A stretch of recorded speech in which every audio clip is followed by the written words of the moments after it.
mid-cap space, and then I serve it up to the big guy. Oh. So with operational efficiency, all I'm doing is taking something that already exists that's good, making it better, and making it, a piece of, like something that they can actually enjoy, take advantage of, and run. And so what I've gotten really good at is seeing the small guy for what he can be.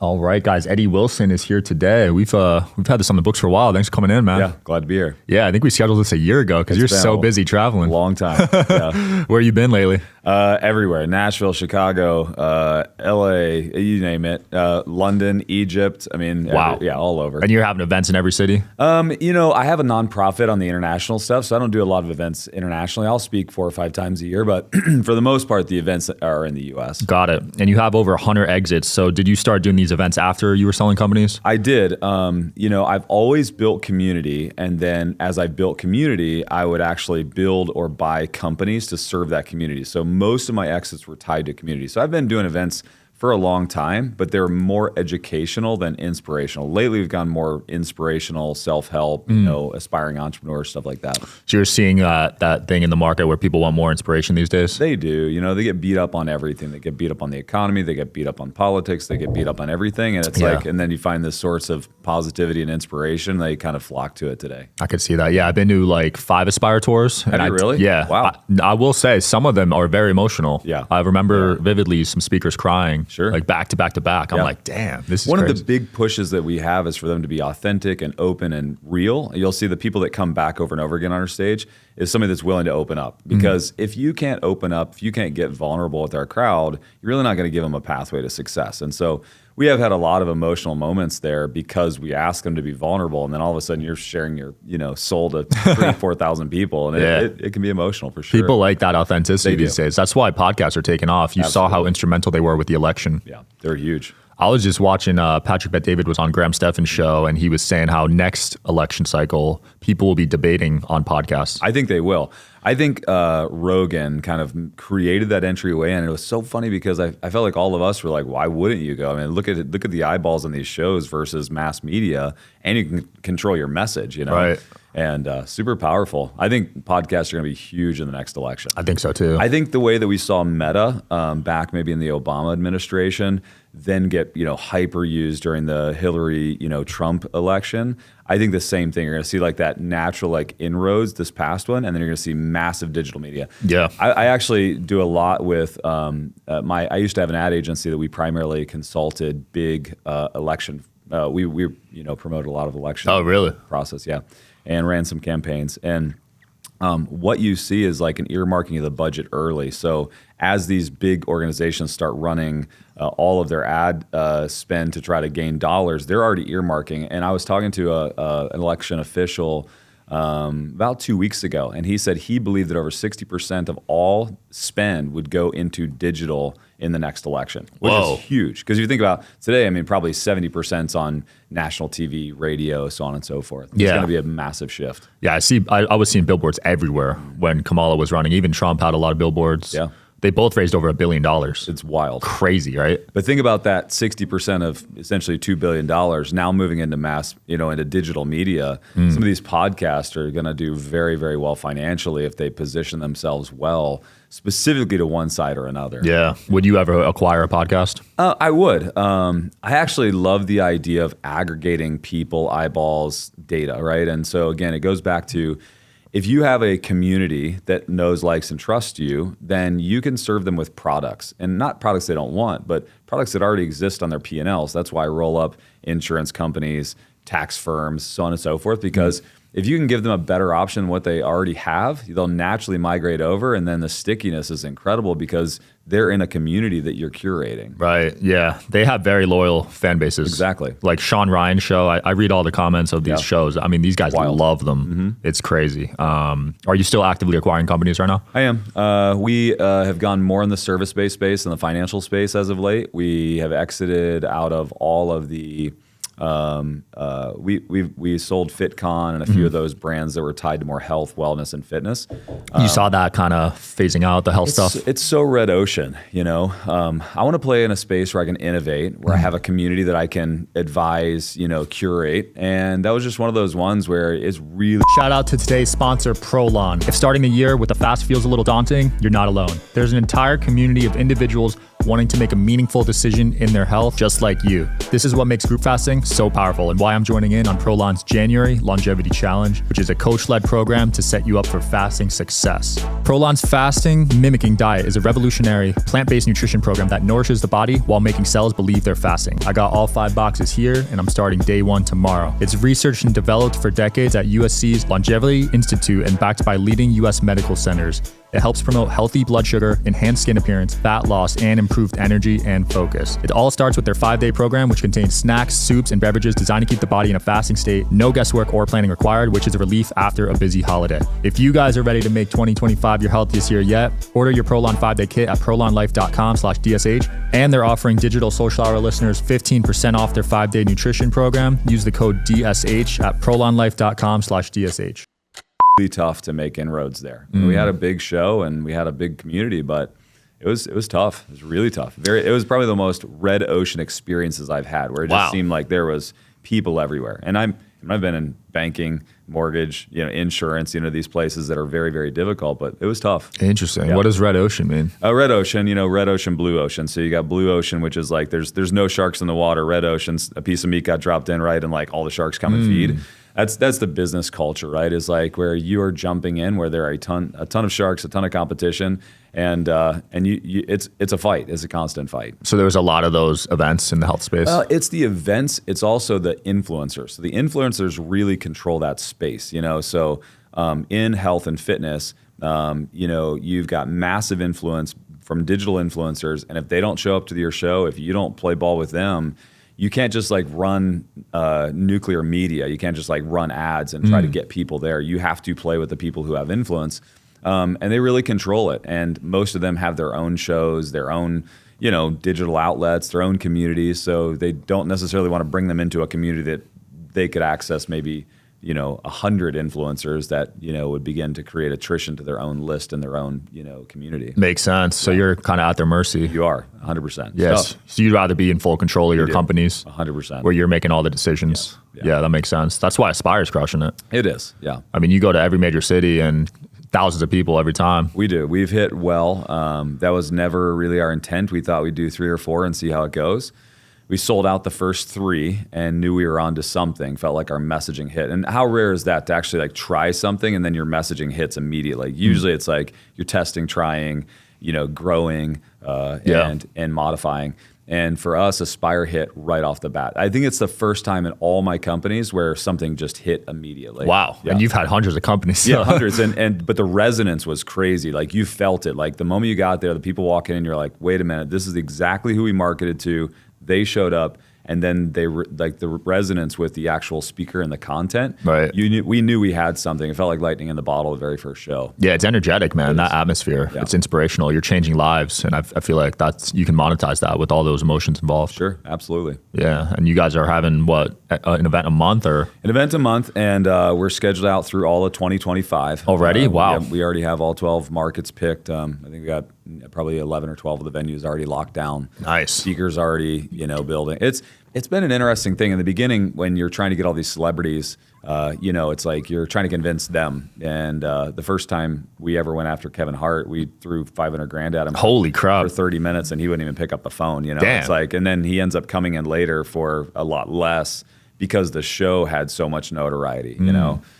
We tried calling everybody. I mean, like Mark Cuban said no, O'Leary said no, and then they see the notoriety, and then all of a sudden their agents start calling us and saying, "Do you think that we should be on your stage?" So it just puts you in a position of strength, you know, now. But in the beginning, it was tough trying to get those people to align with us, and they didn't want to align with somebody that's like selling stuff or, you know, monetizing their brand or, you know, their audience. 100%. Yeah, it's a risk for them when they speak at certain events. So I understand that perspective. Same with the show, though. I couldn't get any of those guys on at first. I didn't have the viewership. And now you have everyone, right? Yeah, now more people reach out to me than I hit up. That's great. But before, it was the complete opposite. Yeah, that's awesome. So you got to start somewhere. You have to. But then you hit critical mass, and then all of a sudden you start, playing downhill versus uphill. Absolutely. Yeah. Are you doing anything in the AI space? I'm doing a little in the AI space. It's one of the big curiosities for me right now because I'm a hardcore operator. I buy businesses, but I love to operate the business.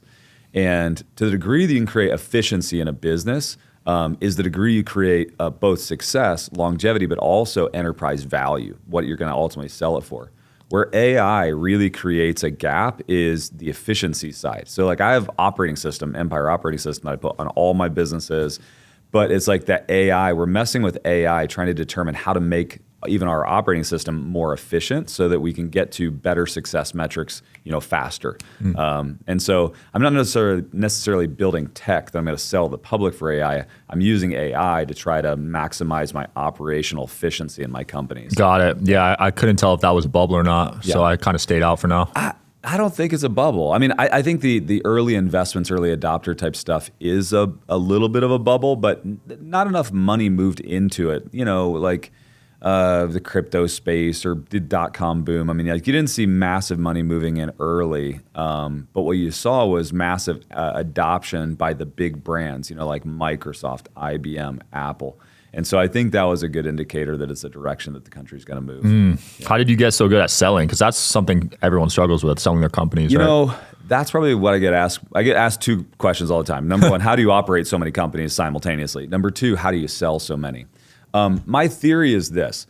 There's what I call like three fish in the ocean. You've got this minnow, right? That's the small mom and pop business. That's the guy that's doing, $1 million, $2 million, $3 million. You got this mid-cap space of guys that are doing 8 to 15 million, and then you have these big private equity firms that only buy companies at 100 million. There's $1 trillion sitting over here, liquid, ready to buy. There's 15 million baby boomers over here that don't know how to sell their business, and less than 1%. There are 15 million that will sell their business in the next 7 years, walk out, and less than 1% of them will actually sell. So the problem right now is getting this minnow to this whale. The whale can't feed on minnows. So what has to happen is guys like me go in, roll up 2 or 3 or 5, or take something that I can 10x. I move it into the mid-cap space, and then I serve it up to the big guy. So with operational efficiency, all I'm doing is taking something that already exists that's good, making it better, and making it, a piece of, like something that they can actually enjoy, take advantage of, and run. And so what I've gotten really good at is seeing the small guy for what he can be. And then really it's operating the company efficiently and effectively to get it to the highest value. And then I have all these relationships. I mean, I have PE firms that call me every month saying, what do you have to sell us? Because if you can give them a good company with a manual, my operating system of how to run it, they'll pay top. Wow, you just package it, present it nicely to them. Yeah. Interesting. Yeah, I mean, I get a lot of flack for like, corporate raider. I'm taking. It's like that's not the case. Like, I'm not actually like coming in and destroying companies. What I'm actually doing is coming into a company that's got 10 employees with $1 million and turning it into a company that has 17 employees that's doing 5 million, but its value is 10x. Now I can oftentimes take that owner that's willing to partner with me and make him an exponential return on that business. Right. Yeah. Did you have a mentor show you how to do this? No, it was interesting. I stumbled into this by accident. My first company I sold, I got taken advantage of by a bunch of corporate executives. And I was sitting across the table, super frustrated, being taken advantage of, and knew that I just was outmatched. I knew that they were playing a game I did not understand. Right. And I decided that day, I made good money, but I didn't make the money I should have. I probably lost $30 million on that sale. Yeah. My first big exit.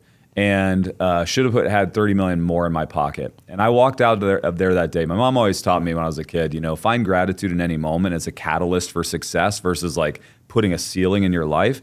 And I walked out of there like, okay, what can I be grateful for? I have some money in my pocket. I get to go, live out my life without the need to manage this company. And I decided that day, I was like, I'm going to get as good at this game as they are, but I'm going to play it in a very proper way where both sides win. I'm not going to sit across the table and take advantage of somebody. I'm not going to do that. They took advantage of me that day. And so the impetus of a lot of what I'm doing is really based on, I decided I was going to learn that game as good as anyone.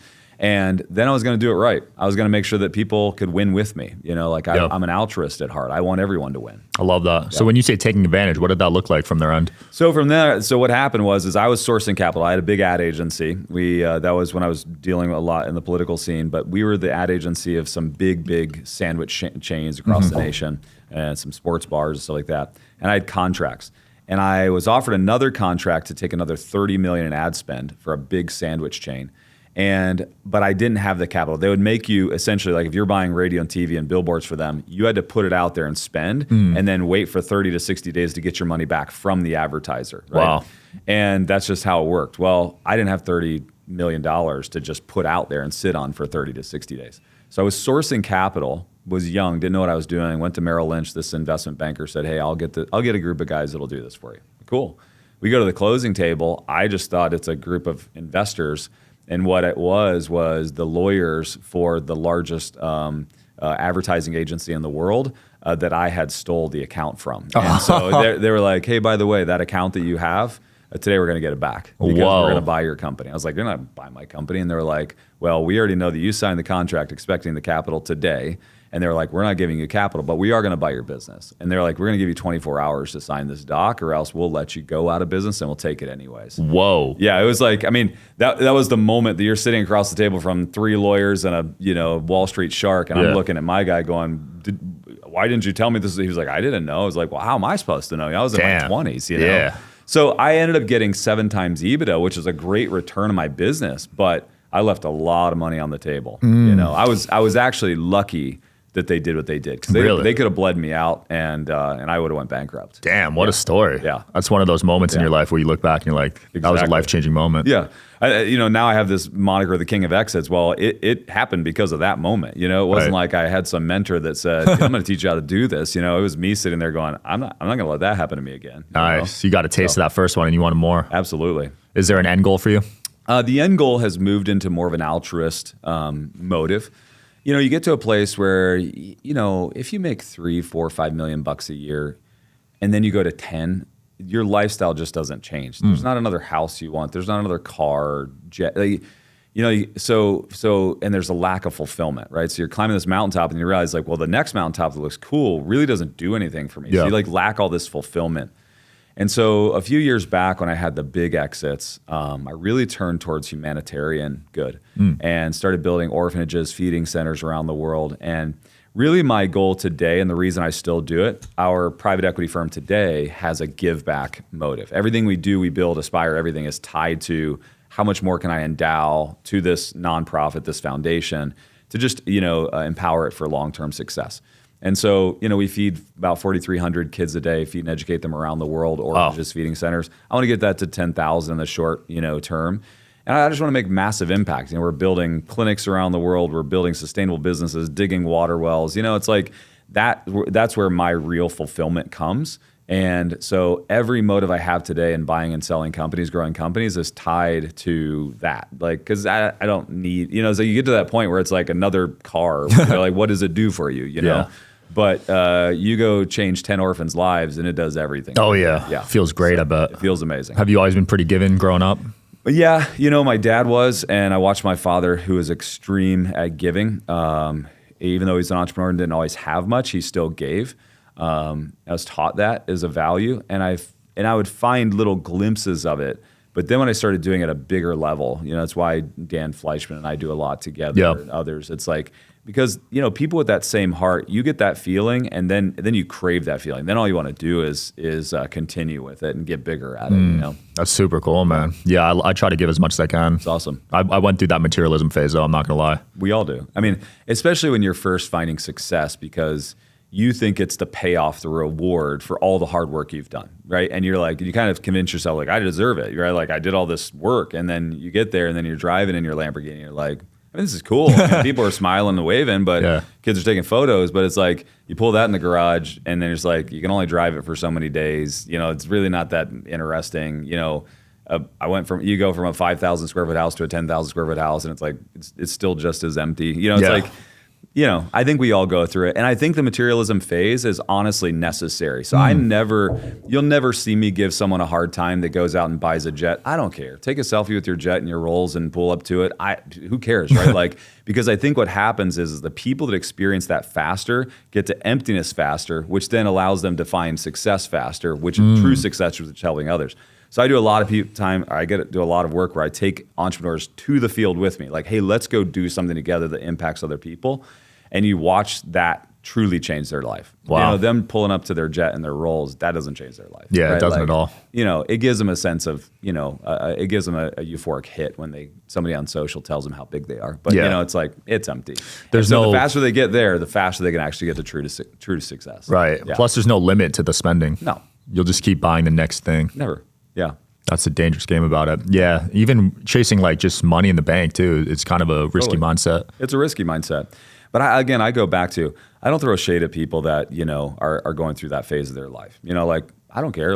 If you have success, then enjoy it. Yeah. But I will tell you, enjoy it fast, because you're going to realize that really is not where you're going to find fulfillment. Absolutely. Yeah. I remember the day I became a millionaire, I was like, my life's going to change. And then it happened. Nothing. And it's 5 minutes of happiness. Still just a Tuesday. Yep. You still eat the same food.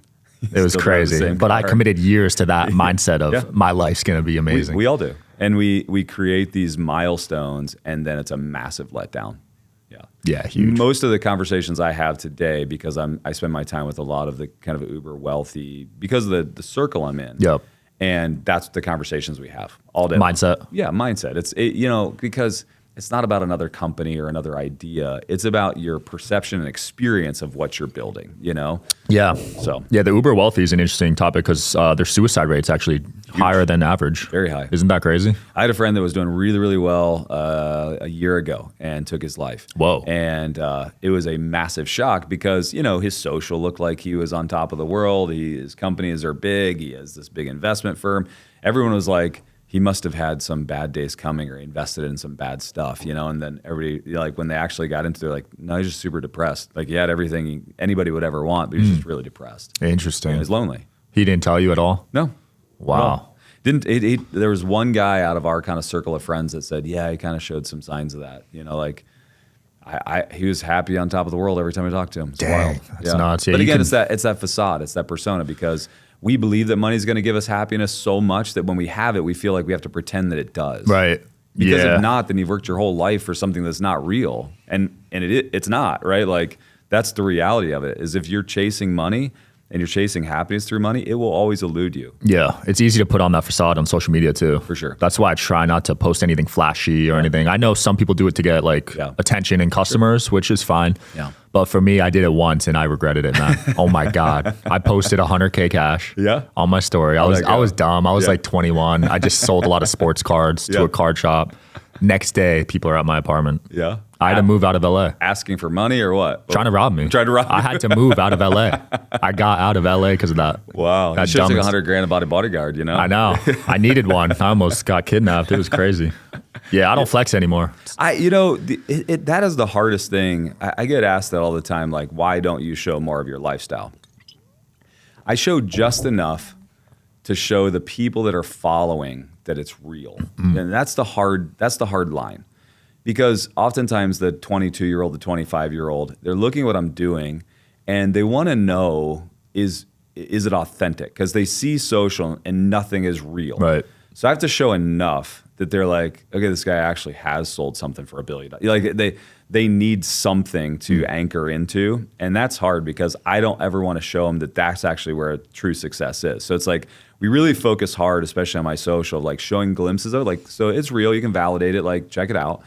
But let me show you what I really love. And so we spend a lot of time posting stuff with impact others and businesses and coaching and stuff like that, because that's really where you find. Yeah, success. I think you do well. You show the speakers you're interviewing on stage. You show the thousands of attendees. It's all real people. Yeah, some people are just a little too flashy with it. Yeah, but it works for them. So it does. And I don't know that I'd ever feel good about myself if I sold a bunch of courses or things based on what the output of my life was versus what my life truly is. That makes sense? Yeah. I don't want to sell something based on the output or the accoutrements, the things that I have. I want to sell it because of the content of my heart or my mind, So would you make a course on how to sell a business?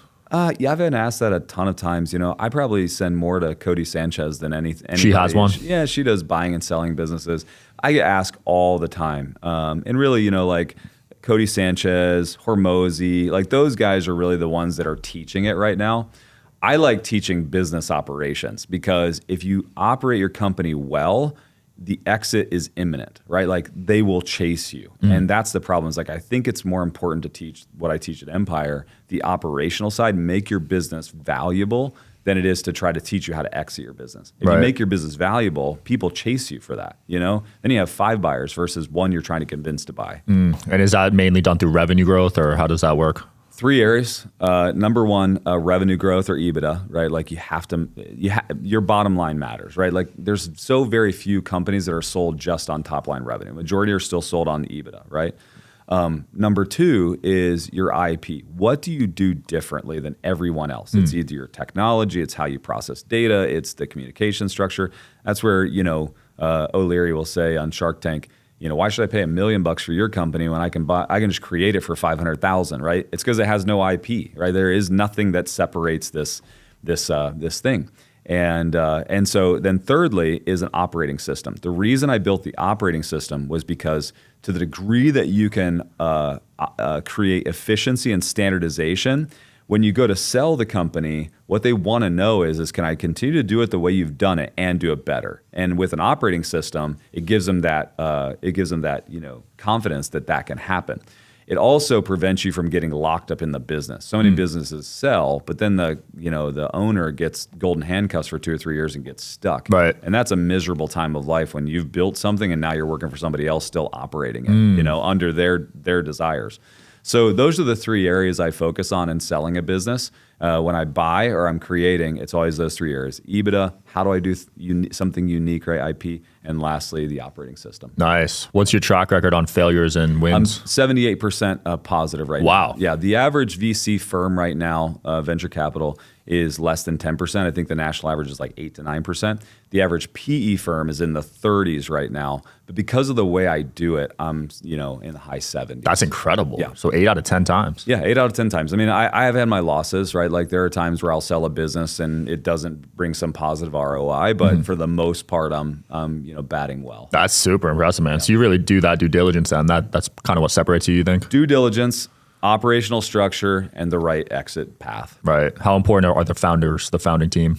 The jockey's everything. Always bet on the jockey versus the horse. Now, the founding team is important. However, half the time I don't retain them. They'll want to exit. So I always have to have a bench of good operators that I can plug in. And that's my strength, is continuing to cultivate operators that are willing to come with me and grow. That's the secret sauce. It's like business is science. People are the art. You have to have good people that understand the system, the science, and can build the right culture and take it, to where I need to go. I mean, you must have great people to replace the C-suite like that. That's impressive. We have amazing people. That is the strength of the organization by far. What's the hardest position to replace, you think? The hardest position is typically, most businesses play one of 2 sides well. They either play the defensive side well or they play the offensive side well. You have to understand that going into business. So every business has offense, defense. Offense would be more like your vision, your sales, your marketing.